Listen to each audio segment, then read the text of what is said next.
Hey everyone, it's Peter Kerr from Rock Daydream Nation. And finally, I've got the great John the Music Nut from the Contrarians. Also appears on Grant's Rock Warehouse, Ryan's Vinyl Destination, amongst others. Welcome, my friend. It's good to see you. And we're going to have a ball tonight. We're going to talk about Velvet Underground. How are you going, mate? I'm doing well, Peter. Thank you for having me. It's a pleasure to be here. I've been a fan of your shows for many, many months. I love watching your show and all Thank the. you, my friend. Thank You're you. And welcome. and we've been trying to get you across for a long time, but there's always been these little logistical issues, but we're on the ball. So what we're going to do is we're going to do our top five favorite Velvet Underground songs, ranking in order. Maybe throw a couple of honorable mentions. So hit me with your number five. Just to let you know, for all of you people out there who love the Velvet Underground, I am fully prepared. I got my Foggy Notion, and I also got my Calamine lotion ready too. So I Fantastic. just to let you know, I am fully prepared to talk about the Velvet Underground today. So Yep. this is a band that I picked up on the Velvet Underground after I got into Lou Reed on his New York album. I knew his popular songs before that, but New Yep. York just blew me away. And after I bought that, that's when I really got into the Velvet Underground. I bought a best of, and then I went and I dug into the albums. So here we Yep. go at my fifth song, Absolutely. and my fifth song is one of their least accessible songs. Definitely a deep cut, and it's from White Light, White Heat, which is their second album. And the song I'm going to choose is The Gift. Right. Okay.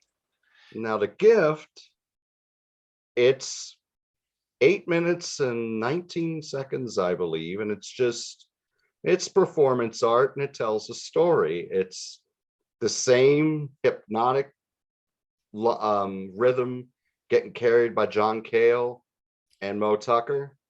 Yep. Meanwhile, John Cale's telling a story that Lou Reed wrote, and it was about a guy named Waldo who was in a long-term what's the word I'm looking for?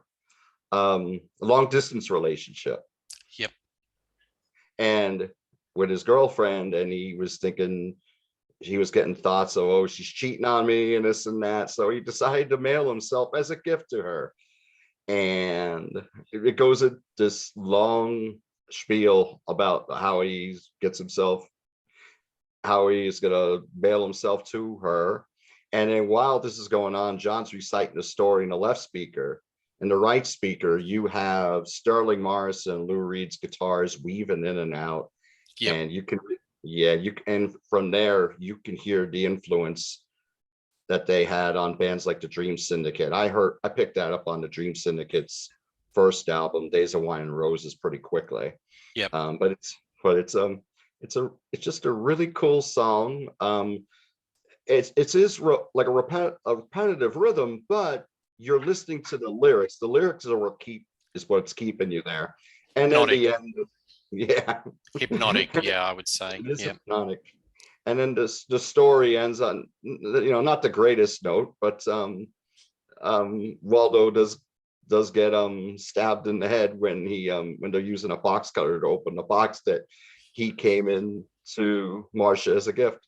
So it's a track that I really dig, and Yep. it's my number five, No, The that's Gift from White Light, White Heat.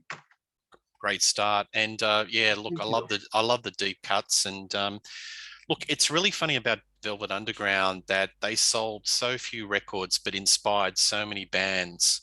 Like this album, basically didn't sell. I think it went to 128 in the charts or whatnot. But every person that bought this album formed a band. And I think indie rock can be, there's a lineage between two bands, and it would be either Iggy and the Stooges and Velvet Underground. And probably Yes. arguably Iggy Pop was probably influenced by Velvet Underground, even though there wasn't too much time between them. But yeah, look, my number 5 is off the Loaded album, which Lou absolutely hates, and it's been critically reappraised. And one thing I just wanted to say about this is this, I found out, I've had this in my collection for a while, is a first edition Warner Brothers CD. Nice. And this may be worth, I don't know, a little bit of coin. Nice. So, yeah. So, I don't know. I didn't pick it in a cheapy bin. Hello, Grant.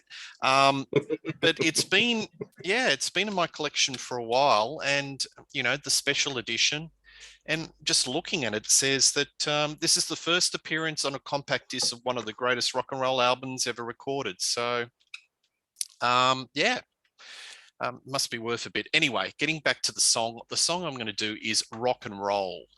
I love that song. It's got a great little groove to it. I think Mo Tucker is very underrated in respect of the rhythms. A lot of it is very simple, but it drives the band along, and this has a really nice groove to it.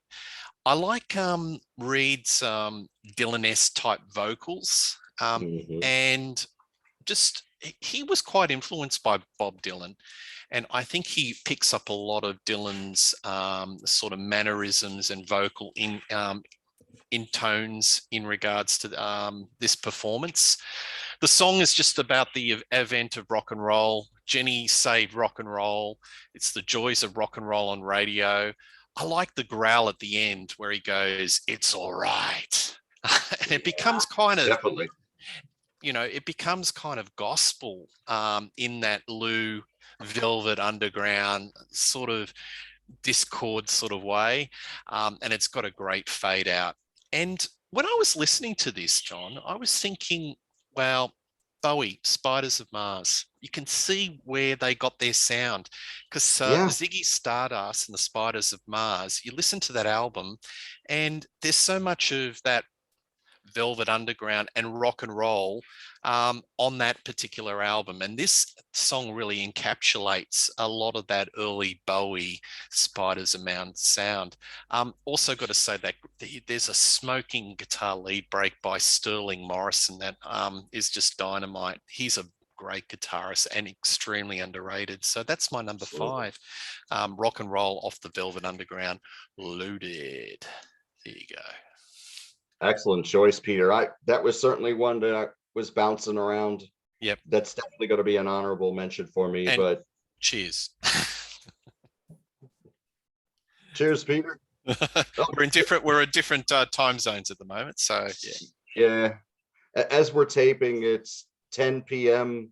on Saturday, Peter. Yeah, 10:15 p.m. on Saturday night. So yes, and I'm at 8:15 a.m. here in Pennsylvania, Northeast Pennsylvania, United States. Yep. So absolutely. So what's your number 4? Thank you, Peter. My choice for number 4 is off their third self-titled album. And the song that I'm going to pick is Beginning to See the Light. Great jangle pop song from Lou Reed. And it's a song about discovering love as a revelation, which is, think about Lou Reed. I mean, he really wore his heart on his sleeve with his lyrics. And this is a simple song. It's something you can just strum. And it's got it just basically beginning to see the light lyric, and then it changes chords and it goes, here we go again. I thought you were my friend. And then at the end, excuse me, it goes into the line where it goes, how does it feel to be loved? And it just turns into an anthem at that point, where he's just repeating, where the band is just repeating that line over and over. But it's over this great jangle pop rhythm, very memorable song. Yep. Very, very, it's it's this album is it's kind of like the hangover after the partying the next day from White Light, White Heat, and it It is. has that same vibe. It And doesn't this get is the kudos, does it, that album?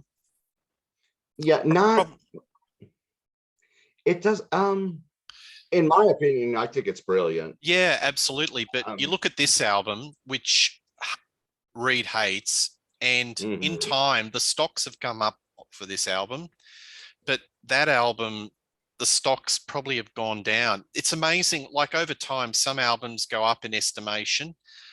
Like this one's always been like high. This one Right. is risen up in the chart, people's appraisal. But that album doesn't sort of get the credit it should. And White Light, White Heat is also ranked quite high. But out of the discography, that one, sort of doesn't get spoken about. I don't know. Maybe I'm wrong. It's like Lou Reed's singer-songwriter album, because at this Yeah. point John Cale was out and Doug Yule was in, Yeah. and the songs were a lot more mellow. I mean, it Yep. wasn't acid rock by any means, Yep. but I love the album. And Yep. Beginning to See the Light is my number 4. Okay. Great one. Thank Well, you. my next one is off the Velvet Underground in Nico, and just doing the back, and that was that little package that was done 10 years ago. It's a beauty, isn't it? It's great. Yes, it is. No And doubt. it's Run, Run, Run. Oh, Um, excellent. I love it. So it details a number of characters living in New York City, and you can just visualize the grime and decay. And basically, they're all looking for a drug hit, and they're selling their souls for drugs. And it's got a lot of religious imagery, but there's this really fine Lou Reed finger picking solo, and it's very unconventional the way that the solo is done, and the rhythm guitar that underpins the solo is slightly out of tune. And that's the thing about the Velvet Underground. There's these little guitar riffages where the rhythm's slightly out or it's slightly out of tune, but that's fine. And it makes it in their world. I mean, it's not perfect, it's imperfect. And in their world, it's mighty fine. And you can understand why it influenced us, a lot of the generation of musicians in indie rock, because it doesn't have to be Beatles perfect, Beach Boys perfect, Rolling Stones Right. perfect. It's dirty, it's grimy, and it's a little bit different. And, just a little bit out of, a tonal makes it fine. But I like that song. It's his street poetry at his best. And I love it where you visualize he's walking the streets and he's talking about all these different characters, and Run, Run, Run is one of the ones that I really like and enjoy on that album. Yeah, excellent choice, Peter. Yeah, that's a great. He sings about these characters throughout his life, and this is a classic example of him talking about what's going on in the streets, what Yep. he was writing about there in Yep. the mid 60s, what he's seeing in New York. Yep. Absolutely. Wonderful choice. And my number 3, we're gonna go back to White Light, White Heat here, and we're gonna go to the wonderful title song. Loose, great rock and roll here. Um, it's it was brought to new heights live, particularly on Lou Reed's Rock and Roll Animal album. But here it's just the band's just playing up a storm. It's just a simple rock and roll song with the piano going on that's adding to the proceedings with the guitar lines at on. At the end of the song, John Cale has his bass really high up in the mix. It's got this really interesting ending. Like it just doesn't fade out. It's just this really loud bass in your ears. And then Mm. it just like stops right there. Well, it fades out, but just a small fade out. But this is just a great rocker that Lou Reed obviously loves it. If he's played it live, he played it so many times after the Velvet Underground broke up. But one of the finest, just pure rock and roll songs, and it's my number three. Absolutely.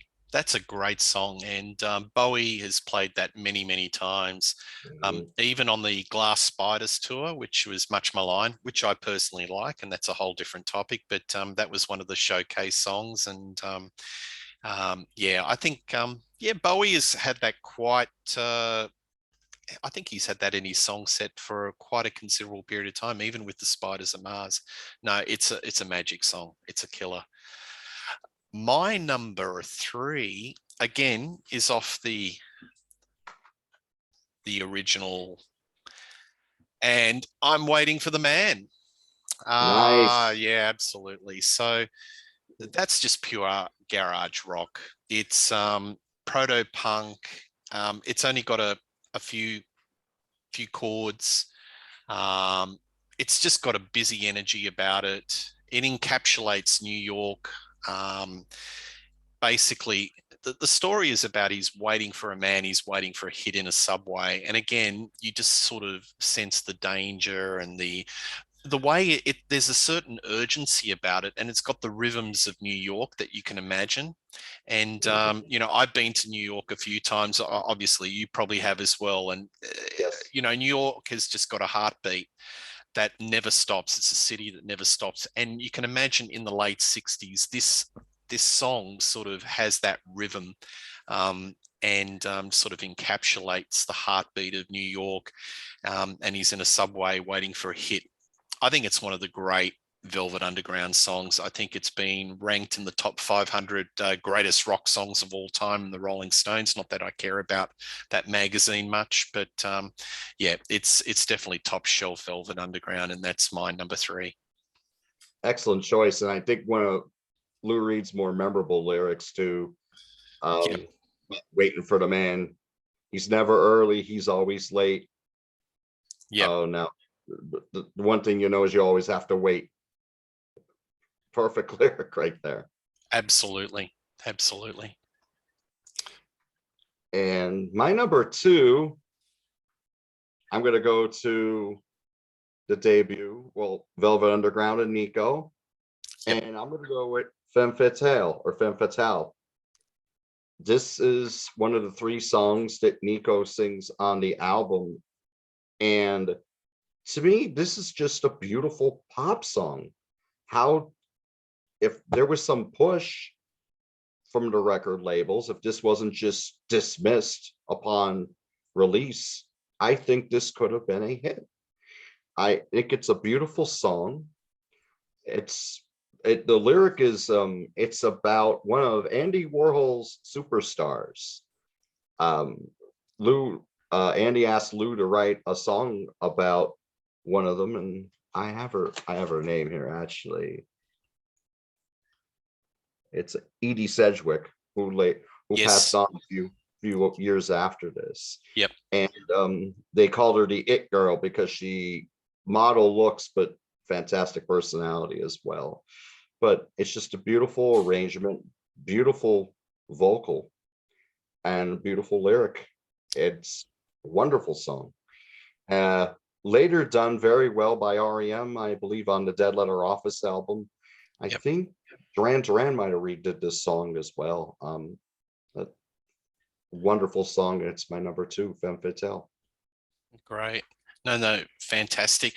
And to think that Lou Reed and the Velvet Underground were doing topics that just simply weren't covered, um, in mainstream rock and roll. They were definitely edgy. They were definitely groundbreaking, talking about drug abuse, prostitution, transvestitation, just a whole range of topics, homelessness, broken relationships. They were sort of describing the grit and grime of New York and the streets, and it was basically reality, and it was a complete contrast with the summer of love and the mama and the papas and all the hippie stuff that was just sort of all the positivity. It was like this was the flip side, and definitely groundbreaking. And as I said, that I think Lou Reed was very influenced by Bob Dylan as a wordsmith. and he took it to that next level. And it was just beautiful street poetry. My number two is White Light, White Heat off the 1968 album. It's a killer song. You beautifully described it. I'll take it a bit further to say it's really two chords, but Yep. those two chords are wonderful. That's all you need in rock, 2 or 3 chords, and that is just all it needs. It's a song that is about an amphetamine hit. It's just it's almost gospel in the Velvet Underground universe. I love the piano line, as you said. It's kind of that honky tonk, Yeah. and the chuggy guitar, chugs along. It's shambolic. It's out of time and it's out of tune, but I love it. As I said earlier, a couple of songs ago, that imperfect makes it perfect. And I read that, a lot of people sort of have a lineage to this being heavy metal. It's a bit of heavy metal with doo-wop. What do you think about that? Do you think there's any heavy metal lineage back to that song? It's got a bit of crunch. It does. I think there's some lineage to that, and as well as grunge. I think. Yep, 100%. Yeah, I wrote a review on this album many years ago where back in the 90s they were always calling Neil Young the godfather of grunge, and I love Neil Young's music. Yep. But to me, I thought this album, which came a little bit before Everybody Knows This Is Nowhere, I thought this was more like the start of grunge to me. Right. Yeah. No, I'd agree with you. Yeah. Okay. So we get down to the business end. What's your number one? Well, we're going to go back to the debut. A lot of people call this the Banana album. Yep. And my number one song is a song about bondage and submission, and Venus and Furs. Venus and Furs is so ahead of its time. There was nothing like this in 1967. If there's probably bands out there performing similar kinds of music like this now. I'm not sure who they are, but in 1967, this was way ahead of its time. This was performance arts. And I'm sorry, I was talking about Neil Young. Lou Reed wrote this he wrote this song based on the book of the same name. I love John Cale's electric viola, adding that complement to the guitar lines. I love the chord change when it goes into I am tired, I am weary, I could sleep for 1,000 years. It's just a beautiful song. It doesn't sound like anything else, but still accessible. Even, at first, when you first hear it, it's going to sound a little jarring, but it does weave into your brain and eventually becomes very accessible. So this is my number one, and it's Venus and Furs off of Velvet Underground and Nico. That's a great song. Good pick. Look, frankly, there's so many great songs off this album. You could choose many. So no, that's great. Well, I'm going to go for a song off this album, Sweet Jane. I love that song. Yeah. It's simple but effective. Jane is a metaphor for a lot of different, I think it's symbolic of a lot of different women in a relationship, attached to a rock star. It describes the surreal life of a rock star, a couple, and how they go through the ages. It's basically a journey. I think it's a simple song. It was Lou Reed attempting to write a pop hit, and that's why it was called Loaded. A lot of people think loaded, just getting high, but it was actually loaded with hits. He wanted to write a pop song, and that's the closest to the Velvet Underground ever got to a pop song, but didn't really achieve that. But I love the simplicity. It's only got a few chords. It's sweet poetry. It's got nice chord progression, and just the simplicity of the band. It's really stripped back, is wonderful. And every time I've seen Lou Reed, he's actually played it, and it's a showstopper. Nice. And an honourable mention, the Cowboy Junkies did a fantastic version that was almost as good as Lou, but just a notch below. But I have to say, the Cowboy Junkies version is just wonderful. I love it. Was that a hit in the States? It wasn't, it was more of like an underground hit. They Yeah, never had any. I love the Cowboy Junkies. They never had any hits in the States. The yeah, only album that I think the only album that's certified in the States was the Trinity Session. yeah, But yeah, that and Blue Moon Revisited were the popular songs off the album. But not a hit, but would have yeah, been a college radio hit, but absolutely. not a pop hit. Yeah. But beautiful album. I mean, I love that band. I've seen them do that live as well. Yeah, I've never seen them, but it's sort of turn the lights down, have a glass of red wine, and it's got that really Mhm. calm dynamics. And that song just fits them like a glove. But anyway, that's a diversion. I think that's just Lou Reed. And I saw Lou Reed. He did a tour with the Berlin album, playing it from start to finish. Oh, And I'm jealous of you. yeah, yeah, that was played at the State Theatre in Sydney. And at the end, he did an encore, and he did Sweet Jane, and Nice. people just applauded. And he was in tears. He was quite emotional because yeah, I'm going into Lou Reed solo territory here, but Berlin was a bit of a passion project for him. It didn't do that well commercially, but I think he was so pleased that it got the recognition later, and he was able to do that show and play it from start to finish. And he just did a little. An encore of some Velvet Underground numbers, and that was one of it. And that just went down a treat. So, yeah, that's my Um, number one, Sweet Jane. I love that song. oh, I will have loved this. I never saw Lou live. It's definitely one Really? of my big. Never saw him live. That's one of my biggest musical regrets is never catching him. And I would have loved to have caught that tour. That that's my favorite Lou Reed album. I Yeah, that's that's art. That is yeah, a beautiful album. Um, and I yeah, really got into that album when I bought his box set back in '93 between Thought and Expression. There were 6 tracks on that yeah, from Berlin. That got me into Berlin. Okay, I want more of this, so I bought the CD, and oh, I love that album to death. And I'm very happy that you not only got to see him live, but got to see him perform Berlin in its entirety. That is yeah, wonderful. yeah, yeah. It was great. And I've seen Lou a couple of times. I saw Lou do a special presentation of the Metal Machine music. Okay.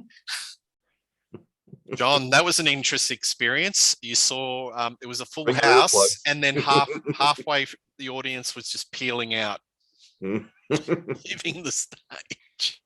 Did anybody read the marquee? Did they know he was gonna do Metal Machine music? I I We're, think we're I waiting think for Perfect Day, and yeah, I think 75% of the audience expected it was a greatest hits package. right. And yeah, that was interesting watching live. And the other time I saw Lou Reed live was Radio Music Hall. Um, I picked up, me and my wife, we picked up these $20 scalper tickets to see Peter Gabriel. So this is an interesting story. So we see Peter Gabriel live at Radio Music Hall. So it was like my wife went to get some drinks, sort of was like intermission. So the queues in the music hall are forever. And, I'm going, well, where is she? Anyway, Lou Reed comes on, and he was like this little cameo in the middle of a Peter Gabriel show, and he does Metal Machine music. and the Wow. crowd were booing him because Peter Gabriel, this you got all these Genesis heads and Peter Gabriel Right. fans, and they obviously just seeing Lou Reed just set them off, and they were catcalling him. It was just bizarre. Anyway, he did his little Metal Machine music, and my wife finally came back with a beer and a wine and sat down. I said, "You just missed Lou Reed." It's like he Wow. just did this 10-minute set. Can you imagine that you just go to get your packet of chips or some snacks and a beer, and you come back and your wife or somebody, whoever, says, "Oh, you just missed out on such and such." So I got to see Lou Reed in New York, but get booed at a Peter Gabriel concert In his home state, in in his a home state. They didn't know in, what they had in, no idea. They didn't know what in he a was. state where he wrote an album about and so many songs about Yeah, New York, yeah. and they're just obsessed with. I mean, and I love the Gabriel solo stuff and the stuff he did with Genesis in the But '70s, but like, just so many people are just sort of like that. yeah, And anyway, that's a slight diversion, but no, he's magnificent, and I've seen him 3 times, and I'm truly blessed. So, have you got any honourable mentions in the Velvet Underground catalogue? I've got a couple. yeah, I certainly do, and I didn't mention Loaded, so Hmm. um, I would. I love New Age. I think that is a beautiful track. Sweet Jane and Rock and Roll, of course. Oh Sweet Nothing, I think, is a fantastic closer on this album. As far as, let's see, what didn't we mention off of the first album? We didn't say Heroin. Um, No. we didn't mention Heroin. That's good. Actually, one that I was really thinking about putting my top 5. I took it out at the last minute, was the Black Angels Death Song. Hmm. That is an excellent track where I think John Cale's viola works in very, very well. Yeah. Uh, Yeah. Lady Godiva's Operation from Mm. White Light, White Heat, I also like very much. Yep. And Pale Blue Eyes from the third self-titled album, I think is beautiful. Wonderful. Um, I like some of their those when Lou actually attempts to sing. And side one, track one, Who Loves the Sun? I Hmm. mean, it's got that mamas and the papas, it's got the harmonies, the birds, but the lyrics Yep. are stinging, and they're definitely the opposite to being sunny. It's very satirical, and it's very kind of dark if you listen to the lyrics. But I was playing this to my daughter, who's only 8, and she was singing along to it and go, "Oh, Daddy, this is lovely." But the song is like, "Who loves the sun?" If you know, you just listen to the lyrics, it's quite bitter. Hmm. But he actually can, he's putting in a bit of a performance and singing. And it's his vocal tone is so different to what when he was getting more gravelly and more, his delivery was more laconic, and sort of the Lou Reed that we know now. But there's Right. a lot of those sunny type songs that they throw in, isn't it? The Velvet Underground, because it's not all Mhm. dirgy, it's not all garagey and atonal. They throw in these little sunny type songs, and that Who Loves the Sun is, yeah, one of those ones. And I'll Be Your Mirror is another one of those very Yeah, beautiful, beautiful, simple songs like that. absolutely. I also like Lonesome Cowboy Bill.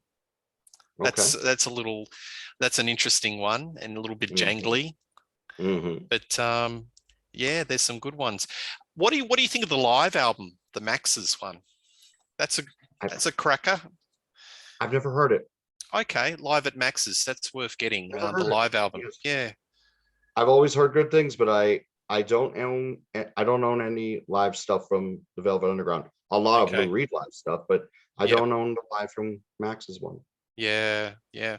And obviously they made a comeback. That I But knew that about. was nowhere near you, or did they just do limited dates in America? Do you know anything about it, or? I'm I'm didn't, correct me if I'm wrong. I don't know if that hit America. I don't think, I think they broke up mid-tour. I mean, maybe someone out there who's watching might be able to know Yeah. the answer to that, but I don't, it didn't hit near me. I know that. Yeah. Yeah, absolutely. Well, I guess if you've got some very distinct personalities and over the long, 30 or 40 years of time, then some wounds never get healed because Yeah. there were very strong personalities in that band. Particularly But between Reed and Kale. yeah, absolutely. But, they were able to collaborate for Songs for Drella, which is a Beautiful, wonderful beautiful album. sort of love letter for Andy Warhol, or Drella, Yes, as they used to call him. But yes, love that album.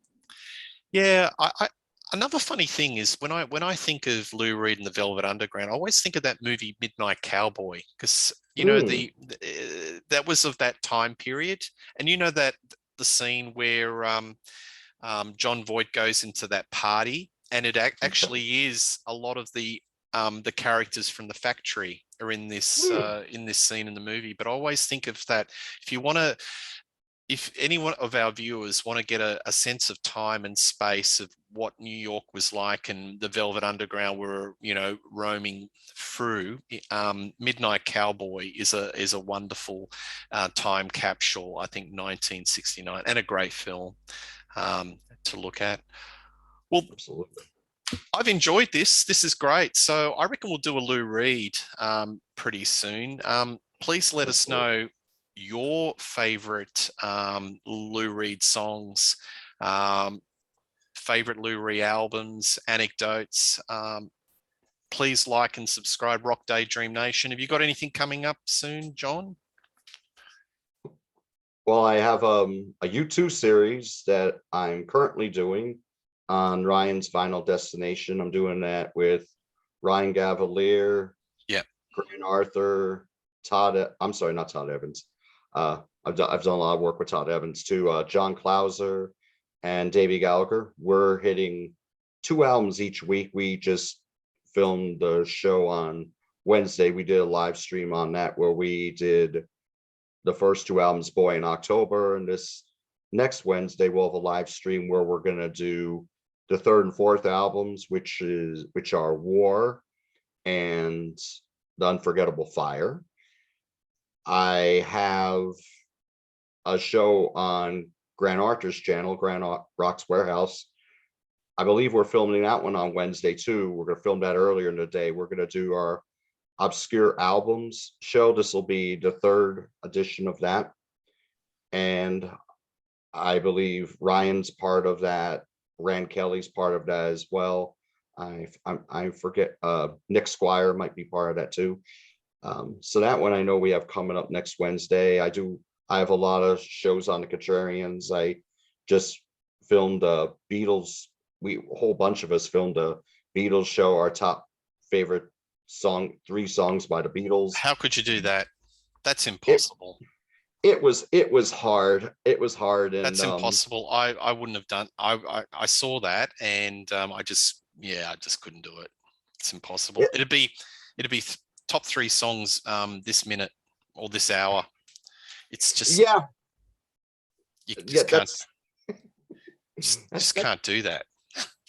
it was hard. I mean, when I was doing when I was preparing for that, I was revisiting albums, especially Help, that I hadn't listened to in a long time, Mm, and I had said on the episode, this is like seeing an old friend after so many years. I forgot what we yeah. had in common, how great it was, and like I knew I had one song I was definitely going to talk about, but I wanted to talk about the deep cuts on those early albums because I Mm, thought those could have been top 10 hits as well. So that was a mm, fun show to do. We all had different perspectives on that.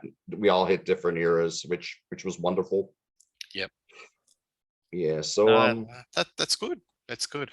Well, plenty of contact coming up on Rock Daydream Nation. I won't go into what it's. Just look out for it. There's just stuff coming all the time. Please like and subscribe. Thank you once again, John, the Music Nut. great to have you. We'll have you more regularly. It's Thank you, Peter. taken a long time, but we'll do it a little bit more, Lou Reed. And yeah, we'll catch you later. Bye.